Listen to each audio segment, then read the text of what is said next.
Okay, so here we are, standing right in front of Jan Matejko's Stańczyk. It's quite something, isn't it? More than just looking at a historical painting.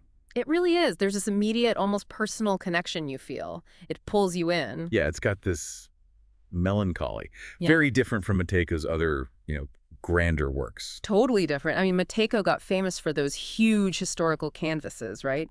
Gold medals in Paris for the Sermon of Piotr Skarga and Regtan. Big stuff. Right, packed with action. Exactly. But Stańczyk, which he did when he was quite young, it's intimate. It zeroes in on this one figure. And what a figure Stańczyk was. For anyone listening who might not know, he was the court jester back in the Polish Renaissance. King Sigismund the Old. Uh-huh. But calling him just a jester really doesn't do him justice, does it? Not at all. Yeah. The history suggests he was incredibly smart. Sharp wit, really understood the politics of the day. Yeah, he used humor, satire to actually comment on things, a real observer. That's why he became such an icon in Poland, appearing in literature, other art. He wasn't just jokes and juggling. He was, well, almost like an unofficial commentator, speaking truth to power, maybe. I think so. And Matejko clearly saw that depth. He painted Stańczyk more than once. But this specific painting, just him alone, thinking, has a unique kind of power. It really does. That contrast is so strong. His usual work is buzzing with people, events unfolding. Here, just Stańczyk lost in thought. It's stark. So let's dig into it. The full title itself tells you a lot. Right, it's quite specific. It is. Stańczyk during a ball at the court of Queen Bona in the face of the loss of Smolensk. So boom, historical context right there. Smolensk, that was 1514, wasn't it? Fell to Russia.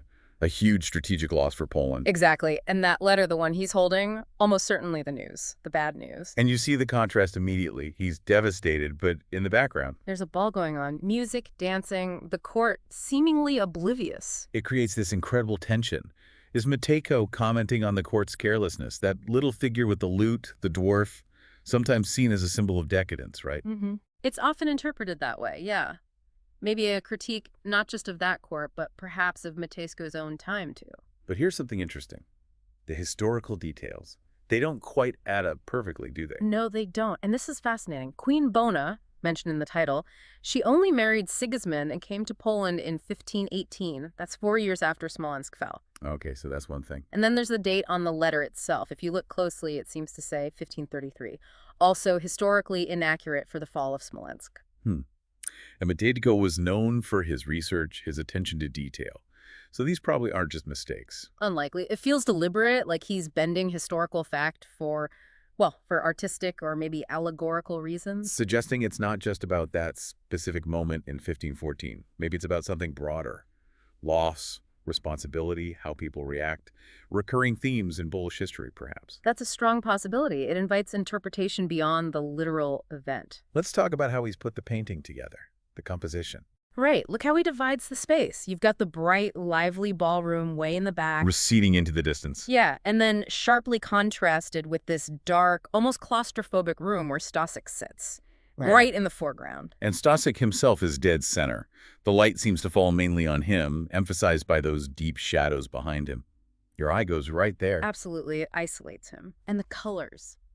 It's a pretty dark palette overall, isn't it? Lots of shadows, deep tones. Which makes the red of his jester costume pop even more. It does. And that red, it's like a subtle visual thread connecting him back to the party he's turned his back on. A connection he seems to be actively rejecting. That rejection. The gap between him, the sad jester, and the happy celebration, that feels like the real emotional heart of the painting. I think you're right. Here's a man whose job is literally to make people laugh, but he's completely overwhelmed by sadness. He's physically turned away from the joy. It's a perfect example of that idea. The sad clown paradox. Exactly. The outward performance of happiness hiding some inner turmoil or sorrow. We see it everywhere, don't we? Definitely. You think of, like, Hopper's paintings. Yeah. Those lonely figures. Yeah, Soir Bleu, maybe. Yeah. Or Bruce Davidson's photos, like The Dwarf. Even something modern, like the Joker movie, explores that same tension. Right. The public face versus the private pain. And Stańczyk is such an early, powerful, visual take on that paradox. Makes you think about the people who entertain us, what they might be carrying. And there's another layer, too, isn't there? The idea that Stańczyk's face is actually Matejko's own. That's the widely held view, yes. Yeah. It suggests this could be a kind of self-portrait. Maybe Matejko pouring his own anxieties, his own feelings about Poland's situation into the figure of the jester. Wow, that adds a whole other dimension. The painting is also packed with symbols if you start looking closely. Oh, absolutely. Take the marat, the jester stick just lying there on the floor. Yeah, Discarded. like he's abandoned his role. The jester persona is useless in the face of this news. Precisely. And look at his chest, the medallion of the Black Madonna of Częstochowa, a very important Polish religious icon. So, suggesting deeper concerns. Spiritual, maybe. Yeah. A prayer or a sense of being abandoned. It could be read that way, hinting at the gravity of the situation beyond just the political. Even the carpet. Yeah. See what's rumpled under his chair and feet. Yeah. It's a small detail, but it adds to the feeling of disturbance, doesn't it? Like his inner turmoil is physically messing things up around him. And the open window, Yeah. breaking the closed-in feeling slightly. Maybe symbolizing the outside world breaking in, the vulnerability of the kingdom, bad news arriving. And through that window, you see Wawel Cathedral in Krakow.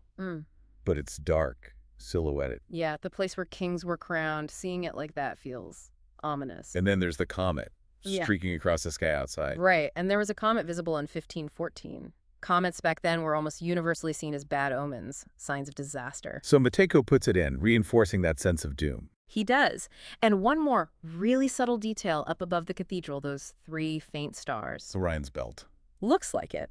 And in mythology, Orion was this powerful figure eventually brought down, often linked to hubris, to overconfidence. So maybe a subtle commentary on Poland's leadership or situation at the time? Wow. It's potentially there, yeah. It shows how many layers Matejko built into this seemingly quiet scene. It's incredible. And Stańczyk himself, the historical figure, he really was more than just laughs. Sources say he was respected, insightful. Absolutely. His commentary, even though satirical, was taken seriously. He had a unique position. And his legend really took off again in the 19th century, didn't it, when Poland was partitioned? Yes, he became this powerful symbol, embodied Polish wit, intelligence, resilience, but also that deep understanding of the nation's struggles, that melancholy. And Matejko's painting was huge in cementing that image for later generations. Yeah, definitely. Matejko was clearly fascinated by him.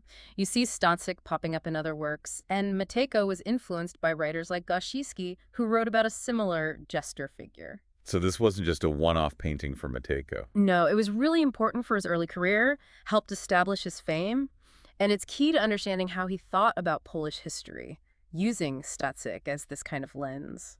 It's interesting, though, that the painting wasn't immediately recognized as a masterpiece. No, its early life was pretty quiet. It was apparently won in a lottery at one point, even got slightly damaged. Really, won in a lottery. Yeah. It was only later, as Matejko became really famous, that people revisited Stańczyk and saw its power. It ended up in the National Museum in Warsaw in 1924. And its story didn't end there. The 20th century was rough on it. Very rough. Looted by the Nazis during World War II, then taken by the Soviet Union after the war. Just awful. Thankfully, it was eventually returned to Poland around 1956.